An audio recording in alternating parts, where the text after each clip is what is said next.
1.6 ಲಕ್ಷ ಜನ ಎಫೆಕ್ಟ್ ಆದರು. ಅದರಲ್ಲಿ 24,000 ಮನೆಗಳೇ ಡ್ಯಾಮೇಜ್ ಆದವು. ಇದು ಯಾವ ಫ್ಯಾಕ್ಟು ಅಂತ ಯೋಚನೆ ಮಾಡ್ತಿದ್ದೀರಾ? ಇದು ಮಣಿಪುರ ಫ್ಲಡ್ನಲ್ಲಿ ಆದಂತಹ ಫ್ಯಾಕ್ಟ್ಸ್. ಹಾಗಂದರೆ ಮಣಿಪುರದಲ್ಲಿ ಆದಂಥ ಫ್ಲಡ್ಡಿಗೆ ಕಾರಣಕರ್ತರು ಯಾರು? ಮಣಿಪುರದಲ್ಲಿ ಆದಂಥ ಫ್ಲಡ್ಸ್ಗೆ ಕಾರಣಗಳು ಹೆವಿ ರೇನ್ ಮತ್ತು ಸೈಕ್ಲೋನ್ ಎಫೆಕ್ಟ್. ಈಗ ನೀವು ಕೇಳ್ಬೋದಲ್ವಾ, ಹೆವಿ ರೇನ್ ಸೈಕ್ಲೋನ್ ಎಫೆಕ್ಟ್ಸ್ಗೆ ನಾವೆಂಗ್ರಿ ರೀಸನ್ ಆಗ್ತೀವಿ? ಇದು ಆ್ಯಕ್ಟ್ ಆಫ್ ಗಾಡ್ ತಾನೇ, ಮಳೆ ಬರ್ಸೋದು, ಸೈಕ್ಲೋನ್ ಬರ್ಸೋದು ಅಂತ.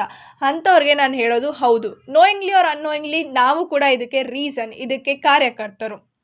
ಇವತ್ತು June 5 the world's environment day.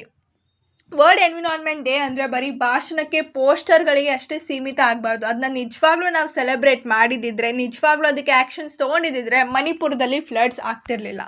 ನಾವು ಎನ್ವಿರಾನ್ಮೆಂಟಿಗೆ ಏನು ಕೊಡ್ತೀವಿ, ಎನ್ವಿರಾನ್ಮೆಂಟ್ ನಮಗದು ವಾಪಸ್ ಕೊಡುತ್ತೆ. ಅದರ ಮೇನ್ ರೀಸನ್ ಮಣಿಪುರ್ ಫ್ಲಡ್.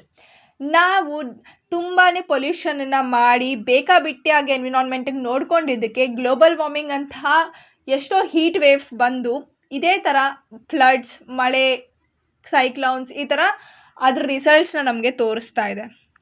ಇವತ್ತು ವರ್ಲ್ಡ್ ಎನ್ವಿರಾನ್ಮೆಂಟ್ ಡೇ 2025ನ ಥೀಮ್ ಬೀಟ್ ಪ್ಲಾಸ್ಟಿಕ್ ಪೊಲ್ಯೂಷನ್ ಅಂತ ಇಟ್ಕೊಂಡಿದ್ದಾರೆ. ಇದ್ರ host country republic of Korea. Beat plastic pollution ಅಂದರೆ ನಮ್ಮೆಲ್ಲರಿಗೂ ಗೊತ್ತಿದೆ. ಎಷ್ಟೋ ವರ್ಷದಿಂದ ಇದನ್ನೇ ಕೂಗಾಡ್ತಾ ಇದ್ದಾರೆ. ಪ್ಲಾಸ್ಟಿಕ್ನ ರೀಸೈಕಲ್ ಮಾಡಿ, ಚೇಂಜ್ ಮಾಡಿ, ಪ್ಲಾಸ್ಟಿಕ್ ಯೂಸ್ ಮಾಡೋದು ಬದಲು ಬೇರೆದನ್ನ ಯೂಸ್ ಮಾಡಲಿ. ಫಾರ್ ಎಕ್ಸಾಂಪಲ್, ಒಂದು ಸಿಂಪಲ್ ಎಕ್ಸಾಂಪಲ್ ಕೊಡ್ತೀನಿ. ನೀವು ನಿಮ್ಮ ಮನೆಯಲ್ಲಿ ಅಥವಾ ಎಲ್ಲಾದರೂ ಹೊರಗಡೆ ಹೋದ್ರೂ ನೀವೇನು ಕುಡಿತೀರಾ? ನೀರು ಕುಡಿತೀರಾ ಅಲ್ವಾ? ಬಿಸ್ಲರಿಲಿ ತೊಗೊಳ್ತೀರಾ. ನಿಮಗೆ ಅದರಲ್ಲಂತೂ ತುಂಬ ಕಾನ್ಸಿಕ್ಯೂಟಿವ್ ಆಗಿರ್ತೀರಾ ನೀವು ನಿಮ್ಮ ಹೆಲ್ತ್ ಬಗ್ಗೆ. ಬಿಸ್ಲರಿ ಬಾಟಲಲ್ಲಿ ನೀರು ಕುಡಿತೀರಾ, ಆದರೆ ಆ ಪ್ಲಾಸ್ಟಿಕ್ ಬಾಟಲ್ನ ಏನು ಮಾಡ್ತೀರಾ? ಬಿಸಾಕ್ತೀರಾ ಅಲ್ವಾ? ಅದೇ ಮುಂದೆ ಹೋಗಿ ಪೊಲ್ಯೂಷನ್ ಆಗುತ್ತೆ. ಅದ್ರ ಬದಲಾಗಿ ನೀವು ಇದನ್ನು ಸ್ಟೀಲ್ ಬಾಟಲ್ಸ್ ಅಥವಾ ಅಲ್ಯೂಮಿನಿಯಂ ಬಾಟಲ್ಸ್ ಜೊತೆಗೆ ರೀಪ್ಲೇಸ್ ಮಾಡ್ಬೋದು. ಆದರೆ ಈ ಎಫರ್ಟ್ಸ್ನ ನಾವು ತೊಗೊಳ್ಳೋದೇ ಇಲ್ಲ ಅಲ್ವಾ?